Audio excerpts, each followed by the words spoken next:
I welcome the invitation to address this important webinar. I thank Michelle Vuthi for this invitation on behalf of the webinar sponsors. The entire series has been an important international contribution to knowledge and analysis in respect of modern slavery and human trafficking. An objective of this webinar is to explore and consider responses to modern slavery and human trafficking by institutions and agencies that procure goods and services for use, not for further sale. The cost of goods and services involved in such procurement represents a measure of demand of the procurer for the goods and services from particular sources are the supply. That's a roundabout way of saying the context I'm addressing is not one of reselling or on-selling or acting as a broker or middleman. Processes and procedures for procurement of goods and services not being tainted with modern slavery, including human trafficking and forced labour, is to eliminate or reduce the demands for goods and services so tainted and thereby exclude exploiter suppliers. If such arrangements include many procurers in either the public or private sector, the whole market for goods and services tainted with modern slavery is rapidly undermined. Catholic institutions and agencies in countries such as Australia are classic demand procurers of goods and services for their mission, whether health, education or welfare. Their change patterns of procurement, excluding slavery-tainted goods and services, can influence regional and national suppliers not desiring to be excluded from these contracts. Such supplier response would be accentuated by public authorities adopting similar policies. In 2018, the Global Slavery Index estimated that 40.3 million people were experiencing modern slavery, including an estimated 15,000 people in Australia. It is also estimated that 16 million of these people are trapped in the supply chains of private companies producing goods and services for the global market. It is likely that most of us have purchased electronics, such as mobile phones and computers, food, such as tea or coffee, chocolate, frozen fish, textiles, such as clothing, shoes, linens, or other items, such as furniture, jewellery, makeup, made by people enslaved in factories, illegal fisheries, forests, on farms and in mines, to name a few. The Catholic Church, in order to carry out its mission through its agencies and institutions, must be a procurer of goods and services. In Australia, Catholic leadership is at the forefront of campaigns to exclude slavery-tainted goods and services from procurement in the Australian economy. This is the example generated by the policies and practices of Catholic agencies and institutions in Australia. An important purpose is that Catholic anti-slavery practice may come to influence Australian civil authorities and corporate leaders. The presence of modern slavery is a sombre and difficult challenge for any organisation to address, whether a nation state, a global corporation, or the universal church. More people are trapped in modern slavery than at any time in history. Today, the risk that a product or service is tainted with slave labour somewhere in the supply chains occurs in almost all industries. And all countries are affected. So too are the supply chains of Catholic entities in Australia. The profits alone from human trafficking and modern slavery circulating the global economy are estimated to be in excess of US dollars 150 billion. The Holy Father, Pope Francis, has referred to this astounding figure as blood money. Law enforcement across every jurisdiction struggles to have significant effect on these criminal activities.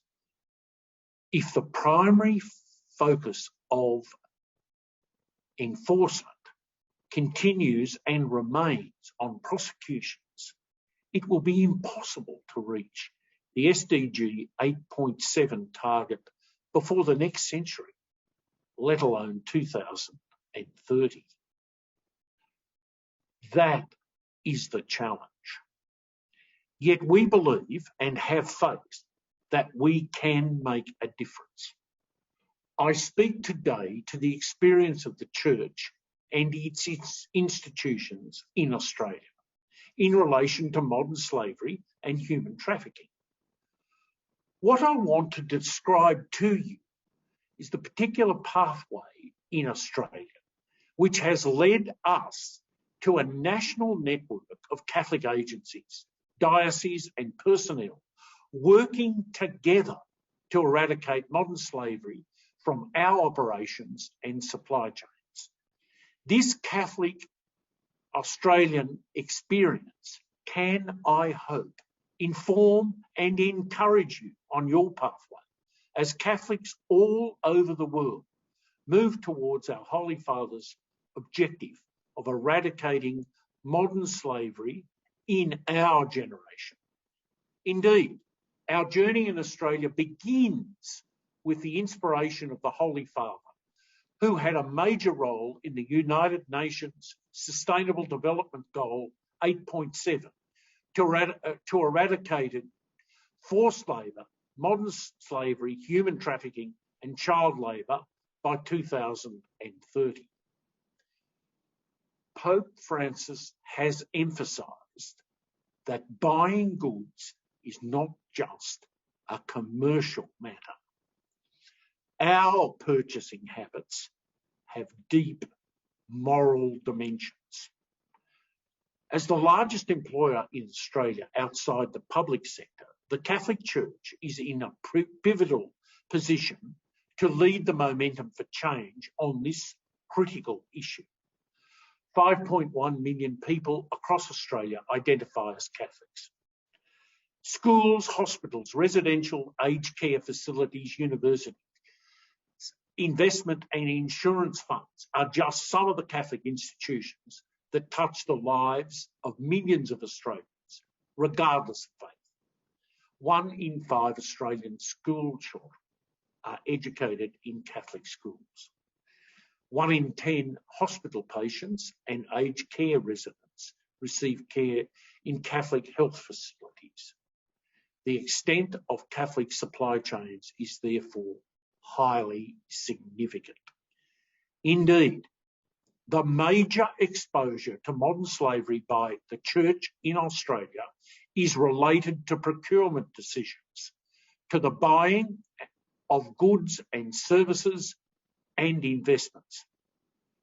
Today, I'm pleased to say that entities representing 70% of Catholic activity in Australia having joined in the collaborative exercise we call ACAN, the Australian Catholic Anti-Slavery Network. These Catholic institutions have begun programs and work to become more slavery-free every year between now and 2030. We know an enormous effort will be required to achieve these goals. Catholic institutions are working together and taking the lead. We are calling on Australians and Australian institutions to come with us so that together we can eradicate modern slavery in our own country. Eradication has been a persistent and consistent message of Pope Francis since his election to the chair of St. Peter in 2013. It is a message directed as much to church leaders as it is to national leaders and civil authorities. In proposing action in the Sydney Archdiocese, Archbishop Anthony Fisher has stated, "It is not enough for groups such as churches to lecture or exhort the rest of the community in such matters. We must demonstrate our own willingness to act where we can." Archbishop Fisher subsequently appointed an anti-slavery task force, of which I am the chair, and issued us with a strong mandate to establish a roadmap to eradicate modern slavery and human trafficking from the operations and supply chains of the Sydney Archdiocese. We gave our first report to the Archbishop in January 2018, and on St. Bikita's Day, 8th of February 2018, Archbishop Fisher publicly announced that he had accepted the recommendations of the task force. This far-reaching framework, which is now being implemented widely amongst Australian Catholic entities, seeks to bring about change in the areas where the Church has the most capacity to influence change in our own operations and supply chains. The task force executive has developed and is implementing a risk management program for Catholic entities. The task force has also worked closely with governments and legislators with the view to ensuring that legislation and public procurement policy includes human rights due diligence throughout supply chains. In 2018, our work received a major boost when Australia's Modern Slavery Act came into force. This Act was developed through extensive consultations, including the Australian business community and civil society, including the Catholic Church. Some key points of the Australian legislation are: it applies to at least 3,000 entities, including foreign entities. It applies to an entity with annual consolidated revenue of at least US $75 million. It applies to Australian government procurement. It applies to not-for-profit organisations such as churches and universities. The Modern Slavery Act also applies to Catholic Church entities. In response to the mandatory reporting requirements, the task force convened a national conference in July 2019 on eradicating slavery from Catholic operations and supply chains. It was this conference that recommended the establishment of the Australian Catholic Anti-Slavery Network, ACAN. ACAN's activities, coordinated by the Anti-Slavery Task Force, have become the embodiment of Catholic commitment to eradicating modern slavery risk from Catholic operations and supply chains in Australia. One of the very important aspects of ACAN is that it is a forum for Catholic entities to work collaboratively, sharing knowledge and building capacity among their designated modern slavery liaison officers. Together, ACAN participants are taking practical and direct action to address modern slavery risks in operations and supply chains. The scale is significant. As I mentioned, Catholic entities represent 70% of Catholic activity, an annual consolidated revenue of over Australian dollars 23 billion, with expenditure on goods and services, not salaries, of over $6 billion Australian.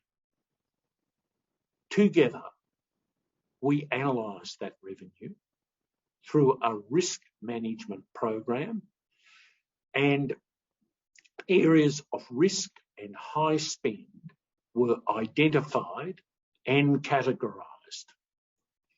Collectively, as purchasers of goods and services, Catholic entities have committed to work with suppliers to improve labour practices in Australia.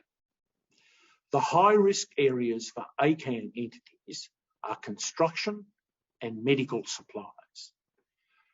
ACAN's risk management program, shared among the 40 participating entities, involves policy, supplier contract clauses, training for staff and suppliers, as well as 30 different templates, tools, and resources. All of the resources are shared via the ACAN website, in monthly webinars, and in regular communications. Australian legislation requires reporting entities to specify remediation programs and processes they are following in relation to incidents and victims of modern slavery. ACAN has responded to this requirement by launching a program called DOMUS 8.7, a comprehensive one-stop shop and confidential advice service for church, community and business to access expertise, as well as socio-legal support services for victims. This has been a short overview of the work we are doing in a very busy space for the purpose of reducing and redirecting demand for goods and services so that Catholic procurement is not of goods tainted with modern slavery. The Catholic Church in Australia is at the forefront of programs and efforts to eradicate modern slavery in our generation, which is so much desired by Pope Francis. Australian Catholics fervently pray that their work and programs will influence the wider church and the wider world as pathways to eradicating modern slavery. We also strongly believe that our work and programs are Catholic social teaching in action. I congratulate Michel Vuithy and his distinguished sponsors for their presentation of this webinar series, which is of high quality and enduring importance. The anti-slavery cause worldwide is indebted to all of